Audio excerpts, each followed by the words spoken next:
Welcome to China in Focus. I'm Tiffany Meyer. Our top story, President Trump saying the U.S. is actively talking to China to get a fair trade deal. More on his comments about trade between Washington and Beijing.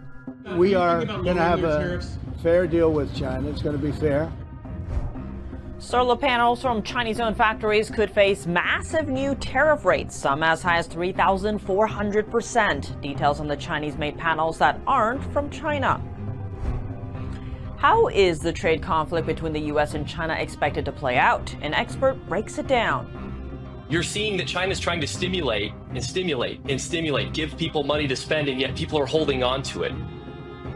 And a foreign agent case is scheduled to go to trial this summer. Linda Sun, former aide to two New York governors, facing accusations that she helped further Beijing's interests while serving as a state official. We have the latest.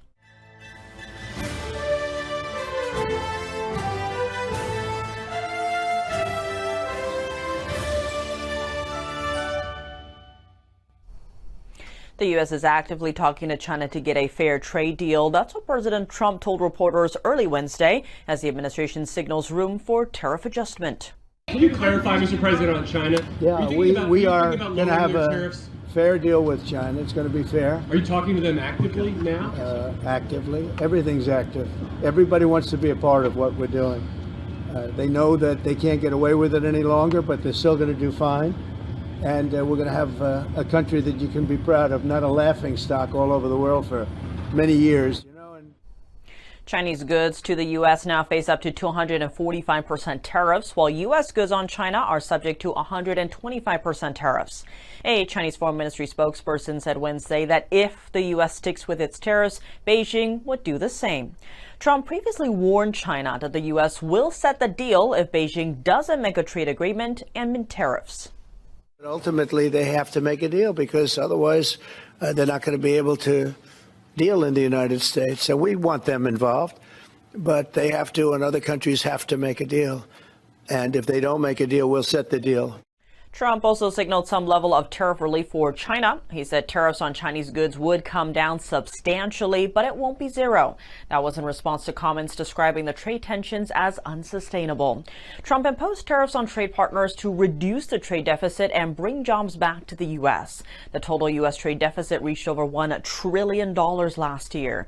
The White House says it has hollowed out America's manufacturing base and forced the U.S. to rely on foreign adversaries for defense and medical goods. Trump said the U.S. is set to rake in profits from tariffs and that the days of countries ripping off the U.S. are over. China is an example, but it's not just China. European Union, they ripped us off for many, many years, and those days are over. We're going to make a lot of money for our people.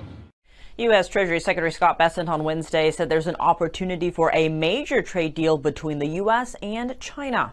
China's current economic model is built on exporting its way out of its economic troubles. It's an unsustainable model that is not only harming China, but the entire world.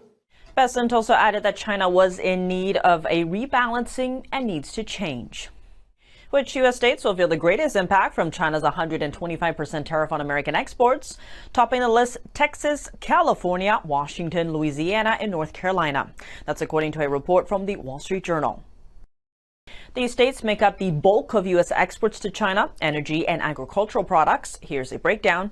In 2024, Texas mostly exported energy to China. For Washington state, its exports to China include aircraft, spacecraft, fruit, seeds, and grain. Louisiana exports energy and agricultural products like grain to China. California exports machinery, medical instruments, and electronics to China, while North Carolina mostly sends over pharmaceutical products. Zooming out, President Trump imposed tariffs on goods from China with the goal of reducing the U.S. trade deficit and bringing jobs back home. China has stood out among other trading partners for its unfair trade practices, including theft of U.S. intellectual property. The estimated loss from that IP theft falls between $200 billion to $600 billion every year. Staying on duties, the Commerce Department has announced what could be the highest individual tariff rate yet, a sky-high potential maximum of roughly 3,400%. That's the penalty that could apply to some solar panels made by China-owned suppliers, which ship to the U.S. Chinese-owned solar factories that operate across Southeast Asia have long offered China a unique loophole. They allow Chinese-made solar panels to flow into the U.S. while avoiding U.S. tariffs. That's because despite the manufacturers being Chinese-owned, the products are at least partially made in other countries and shipped to the U.S. from there. To target the gap, the Trump administration on Monday announced potential tariffs targeting some solar panel imports from Southeast Asia. 4 solar panel makers in Cambodia could be hit with individual tariffs reaching 3,400%. That's including Chinese solar module manufacturer Jinko Solar, which runs some of its operations in Cambodia but is headquartered in Shanghai, China. Some companies operating in Thailand will face tariffs of around 800%, while those in Vietnam are looking at a potential 543%, and others in Malaysia could see rates climb to 169%. China controls roughly 90% of the market share in critical parts of the solar supply chain, meaning these Chinese-owned companies remain major suppliers of solar technology to the U.S. And because they're based in Southeast Asia, their exports often come in below U.S. market value. That undercuts American companies, pushing domestic solar products out of the U.S. market and costing American workers their jobs. The U.S. International Trade Commission is set to make a final decision on the tariff rates on June 2nd. Treasury Secretary Scott Bessent told investors he believes a trade deal with China can be reached. NTD's Carrie Dunst spoke to Tim Dosher, executive director at Unleash Prosperity, to discuss the issue. Trump is pushing for a fully reciprocal trade agreement with all nations, while also looking to onshore production of precisely the things that are made in China, right? Steel, pharmaceuticals, electronics, solar, shipbuilding. So how do you expect the balance to play out between protecting industry but also having trade reciprocity with China? Well, I think, there's so many things wrapped up into that, but I think the big word there is retail sales. Both in China and in the United States of America. And I think that that's where this is coming down. If you look at the past 8 quarters in China's economy, you're seeing that China's trying to stimulate, give people money to spend, and yet people are holding on to it. So there's a hesitancy in China. All the while, you have Trump saying, hey, we're going to slap this massive tariff on you, potentially stalling goods from moving into China into the U.S. And so I think China's really in a bad position right now. As you heard Caroline Levitt say, the numbers. She talks about the numbers. And I think when you start to dig deeper into China's economy, you start to see that China needs a deal with the United States. Like I need to get rid of this bad artwork in this hotel room I'm in right now. So it really is an interesting point that we're in right now in this economy. And I do think that a deal will be struck very soon. It's just a matter of, will we continue to hold our cards close to our chest? Yeah, indeed, the artwork is bad. No, I'm just kidding. In terms of the rate that we'll land at, we're at 145%. Trump says that's egregious and it will come down significantly. On the other side of the spectrum, we just reported the political pressure internally that she is under. So where do you think we might net out on the rates? It's a good question. And again, I think that's going to be, what Trump always says when people say, well, tell us exactly what you're going to do. And he says, that'd be the stupidest thing in the world to tell you what I'm going to do, because that would, impede my ability to negotiate. And so I think that right now is being worked out. I think that's all the scuttlebutt that we're hearing behind the scenes. But I will say this, while I make the case that, the retail is going to hurt those in China, it's also going to hurt us. There's no question about it. We have become reliant on cheap goods coming from China to buy on Amazon, to buy and other retailers here, Walmart, things like that. And if we continue to keep with high tariffs on, we will feel that as consumers, and we will begin to start checking our bank accounts and our wallets and saying, do I actually need to buy that ring light? Do I need to buy whatever that cheap product from China is? So I think we want to get as low as possible with China, while at the same time continuing to hold them accountable for the cheating that they have been doing for years against the United States of America. And I want to get into that in a second, but I do want to go more to the tough medicine that those are Trump's words and what you're describing. Is that just part of the process of being able to onshore things that we need for national security? Look, and this is one of the arguments that as we talk about tariffs, especially in the mainstream media. I mean, how irresponsible is it that we're not talking about the reason that we're doing these tariffs, according to the president, which is national security? He's doing this under his under executive order by the statute IEEPA, which allows him in emergency circumstances to implement tariffs unilaterally without Congress, which you're normally supposed to do. So we can't lose focus of bringing some of these crucial sectors back to the United States of America for our national security. Look, talk to any person in the military who can speak without violating their top secret clearance. And what China is doing in the South China Sea, on that side of the world, is unheard of. It is unparalleled. And it's almost, they're war games, basically, playing against us that we're financing by continuing to prop them up, by continuing to use them. They are not our allies. They are our enemies, especially militarily. And so when you talk about onshoring, bringing those things back to America, we could even bring them to other nations who aren't threatening us militarily. Those things would be a great thing. And I think that is also part of the equation, is not just bringing them all back to the United States of America, but bring them to friend countries that we can have a better relationship with, get a good deal, and also be able to accommodate the workforce. Because in America, look, unfortunately, a lot of those jobs we do not have the workers for at this point. So we will need a little bit more time to do that fully onshore. Next, updates on a landmark foreign agent case, the United States versus Linda Sun. A judge announced the case is scheduled to go to trial in late July. Here's what happened on Wednesday in the Eastern District Court of New York. Earlier today in the Eastern District Court of New York, Linda Sun and her husband, co-defendant Chris Hu, appeared alongside their attorneys for a court conference.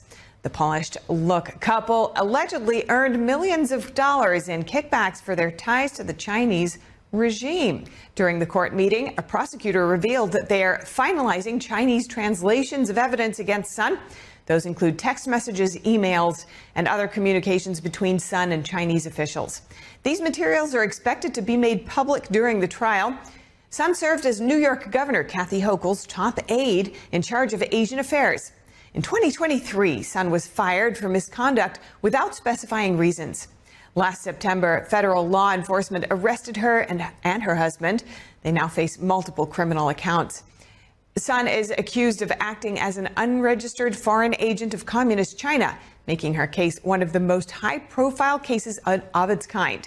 The government accuses Sun of furthering Beijing's interest while being a state official, including disclosing internal COVID-related meetings to Chinese diplomats and blocking Taiwanese officials' interactions with two New York governors. Images show Sun had attended multiple meetings hosted by China's spy agency and other state entities. Coming up, many restaurants in China pulling American beef from their menus. More on why they're switching and what they're switching to.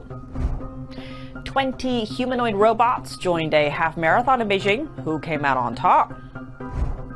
Vice President J.D. Vance concludes his visit to India. What did he leave behind, and where are U.S.-India relations headed? An expert chimes in. More on that after the break here on China in Focus. Welcome back to China in Focus. I'm Tiffany Meyer. U.S. beef is one of thousands of products hit by the trade war between the world's two largest economies. And in many restaurants in Beijing, even American-style steakhouses, kitchens are switching to Australian beef instead. The U.S.-China trade war means American beef, the star of the menu at this Texas-style smokehouse in Beijing, will soon be off the table. U.S. beef is an unaffordable option after Beijing's 125% retaliatory tariffs, on top of an existing 22%. Come May, diners at Home Plate BBQ will be tucking into beef ribs, brisket, and sausages, still done in the style of the American South, but mostly sourced from Australia. Operations Director Charles DePaulette says the switch to brisket from Down Under is 40% cheaper than continuing to buy American. Once we deplete our stocks of that, we'll be switching fully over to Australian M5. We're pretty happy with it. We still think it's the same taste and quality and flavour, but we've had to switch just due to market pressures and the tariffs. Stocks are low in China and the prices have doubled. Pork isn't exempt either. He says their ribs will soon come from Canada. Even before the trade war began, American beef was expensive, partly because of shortages caused by years of dry weather. Those higher prices were already hard to swallow for consumers in China's weak economy. Local university student Yan says he eats imported beef once every few months because the taste is so good. So he doesn't mind forking out the extra cost once in a while just to experience it. He also says that great flavor isn't exclusive to the US and that he's happy to try beef from anywhere. Homeplate BBQ's experience is being repeated across Beijing's restaurants. That's according to a beef supplier based in the capital who spoke anonymously because of the sensitivity of discussing tariffs. While the $125 million worth of beef the US sends to China every month is a sliver of trade between the two sides, its disappearance in China is a glimpse of what's to come for other goods. Tian Chen-Xu, a senior economist at the Economist Intelligence Unit, says China seems to be lowering its dependence on US exporters. I think there's an additional layer, which is China is intentionally hitting the U.S. farming sector, which means that U.S. farmers will be very difficult to find an exemption from China. Yeah, so I think essentially the beef trade will be blocked. Yeah, and Chinese importers or U.S. exporters need to find something alternative markets. He estimates across the board, 80% of US-China trade is being hit by mutual tariffs. And he says that will only deepen the decoupling between China and the US in terms of trade. Uncertainty amid tariffs. Next, let's take a closer look at what some American liquor businesses are facing right now and how one bar owner in California is adapting. Like many industries affected by Trump's wave of tariffs, the liquor business is facing a period of deep uncertainty. In Oakland, California, William Choi prides himself on the global flavors available at his bar Viridian. We definitely use Ming River Baijiu coming out of China. We have cognac from France. We have rum from, Barbados. We have whiskey from Japan. Tariffs imposed by President Donald Trump are targeting dozens of countries, including those where Choi sources his spirits. Imports from the European Union, Japan, and Mexico face tariffs between 20 and 25%, while those from China have been slapped with the highest rate of all at 145%. It's like riding a roller coaster. One day we're like, okay, well maybe, and then the next day it's like right back down. So we're just in a very constant state of flux, I would say. Choi says he's already raised prices as high as he can. Now he'll just have to get creative to stay afloat, like creating a homemade acid solution to replace limes or slightly lowering the amount of alcohol in drinks. We're very resilient. We've learned to be. We've had to be, and so yes, there's a lot of uncertainty, but that's just the world we live in right now. The tech race between the U.S. and China spans several major areas, and one of them is humanoid robots. The biggest concern that they could serve military purposes as well as civilian ones. 21 humanoid robots joined thousands of runners at a half marathon in Beijing on Saturday. It's the first time these machines have raced alongside humans. Let's take a look. Humanoid robots raced against humans for the first time in a half marathon in China's Beijing on Saturday. The robots were accompanied by human trainers who sometimes had to physically support the machines during the race. One of the robots fell over at the starting line and lay flat on the ground. Another crashed into a railing after running a short distance, causing its human operator to fall over. The winning robot, Tiangong Ultra, finished in 2 hours and 40 minutes. A long way to go before it can surpass the men's winner, who finished in 1 hour and 2 minutes. Although humanoid robots have made appearances at marathons in China over the past year, this was the first time they were competing alongside humans. The robots from Chinese manufacturers such as Droid UP and Noetics Robotics came in different shapes and sizes. Some were shorter than 4 feet, while some were nearly 6 feet tall. Vice President J.D. Vance just finished his 4-day visit in India. India is hoping to strike a trade deal with the U.S., its biggest trading partner, before a 90-day pause on steep U.S. tariffs runs out. How will J.D. Vance's visit influence U.S.-India relations? To discuss these latest developments, NTD's Steve Lance was joined by Mark Gober, author of the book An End to the Upside Down Reset. Mark Gober, thank you so much for joining. Thanks for having me, Steve. Of course, Mark. Vice President J.D. Vance visiting India this week, accompanied by Second Lady Usha Vance and as well as senior administration officials. This signals somewhat of a new chapter in U.S.-India relations. What do you think is the diplomatic mission behind this visit, and what will sort of indicate that this trip was a success? Well, to me, it speaks to the broader desire to strike deals with other nations, which I think will be a very favorable thing for the marketplace at large. My career before I started writing books was in the realm of intellectual property and patent transactions. So what's happening with the tariffs actually reminds me a lot of what happens in the business industry, where companies will sometimes sue each other for patent infringement, and it looks like it's messy. And then a few weeks or months later, all of a sudden, they resolve their terms, they have a cross-licensing deal, and everything's been settled. So I think that's what might be happening, and hopefully India is a first step. Now, in the Indo-Pacific, where China seeks regional dominance, not just global dominance, how critical is a strong U.S.-India alliance in countering China? I think it's very important to have an alliance in that region and also to have more alliances around the world. I think it will put pressure on China to try to strike a deal. India has committed to liberalizing trade with the U.S. following Prime Minister Modi's White House visit in February. As China's economy falters, how do you see U.S.-India trade agreements playing out? And are we likely to see India slash tariffs on American imports to their country? It's a good question. It remains to be seen, but I think there are, like, again, I saw this in the intellectual property industry, there are benefits to first movers. So if there are countries that are willing to make the first move and make agreements with the U.S., it will put pressure on everyone else, and they might get a better deal. So the fact that we're seeing India come out first, it could be very favorable for them and for the U.S. That's all for today's China in Focus. I'm Tiffany Meyer. If you have any feedback on the show or have something you'd like to see us cover, send us an email at chinainfocus@ntd.com. We'd love to hear from you. For round-the-clock original news coverage, visit us at ntd.com or download our NTD app. Thanks for watching. See you tomorrow.